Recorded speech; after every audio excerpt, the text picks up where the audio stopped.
ରାସୋଳବାସୀ double engine ସରକାରଙ୍କର double ଝଟକା। ରାସୋଳବାସୀଙ୍କ ପ୍ରତି ସରକାରଙ୍କ ବୈମାତୃକ ମନୋଭାବ। ସରକାରଙ୍କୁ ପ୍ରଶ୍ନ କାହିଁକି ରାସୋଳ ପ୍ରତି ବୈମାତୃକ ମନୋଭାବ? ରାସୋଳବାସୀଙ୍କୁ ବାରମ୍ବାର ଭଣ୍ଡାଇବାର ଅଭିପ୍ରାୟ କ'ଣ? ରାସୋଳକୁ ଏନ୍ଏସି ଘୋଷଣା କରାଯାଇଥିବା ବେଳେ ତାଲିକାରୁ କାହିଁକି ବାଦ୍ ହେଲା? କେନ୍ଦ୍ରୀୟ ବିଦ୍ୟାଳୟର ଭିତ୍ତିଭୂମି ତଥା ସମସ୍ତ ପ୍ରକାର ପ୍ରସ୍ତୁତି ସାରିବା ପରେ ବି ସ୍ଥିତିକୁ ସନ୍ଦେହ ଭିତରେ ରଖିବାର କାରଣ କ'ଣ? ସରକାର ତୁମେ ଚିତ୍ର ସ୍ପଷ୍ଟ କର। ପ୍ରସ୍ତାବିତ କେନ୍ଦ୍ରୀୟ ବିଦ୍ୟାଳୟରେ ଛାତ୍ରଛାତ୍ରୀମାନଙ୍କର ଆଡ଼ମିସନ୍ କେବେ ହେବ? ଏସବୁର ଆଶୁ ସମାଧାନ ତଥା ସ୍ପଷ୍ଟ ଉତ୍ତର ନ ମିଳିଲେ ରାଜରାସ୍ତାକୁ ଓହ୍ଲାଇବ ବୋଲି ଚେତାବନୀ ଦେଲେ ରାସୋଳର ସଚେତନ ନାଗରିକଗଣ। ଏପରିକି ଏତାଦୃଶ ଉଦାସୀନ ମନୋଭାବ ପାଇଁ ପ୍ରମୁଖ ନେତା ମାନନୀୟ ସାଂସଦ ତଥା ବିଧାୟିକା ସିଧାସଳଖ ଦାୟୀ କରିଛନ୍ତି। ହିନ୍ଦୋଳରୁ ରଙ୍ଗାଧର ସାହୁଙ୍କ ରିପୋର୍ଟ।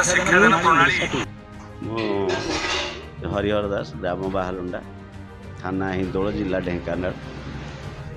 ପୂର୍ବ ପ୍ରସ୍ତାବିତ ସେଣ୍ଟ୍ରାଲ ସ୍କୁଲ ପାଇଁ ଯେଉଁ ରାସୋଳକୁ ଚୟନ କରାଯାଇଥିଲା, ରାସୋଳର ପୃଷ୍ଠଭୂମି ଭଲ ଅଛି। ସେଥିରେ ମେଡ଼ିକାଲ ଅଛି, ଥାନା ଅଛି, ସ୍କୁଲ ଅଛି, କଲେଜ ଅଛି। ଏସବୁ ଜିନିଷ ଥିବା ସତ୍ତ୍ୱେ ଏଇ ସ୍କୁଲଟି ଏଠି ପ୍ରସ୍ତାବିତ ହୋଇଥିଲା। ସ୍କୁଲଟି ହେଇଥିଲେ ରାସୋଳବାସୀ ବହୁତ ଉପକୃତ ହୋଇଥାନ୍ତେ।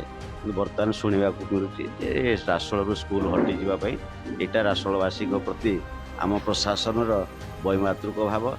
ରାସୋଳବାସୀର ସବୁ ନେତା ମନ୍ତ୍ରୀ ସମସ୍ତେ ଏକତ୍ରିତ ହେଇ ଯଦି ଏଆଇ ସ୍କୁଲରୁ ଯେମିତି ରାସୋଳରେ ରହିବ ତାରି ଉପରେ କାର୍ଯ୍ୟ ବ୍ୟସ୍ତ ରହିଲେ ଭଲ ହୁଅନ୍ତା, ରାସୋଳବାସୀ ଉପକୃତ ହୁଅନ୍ତେ।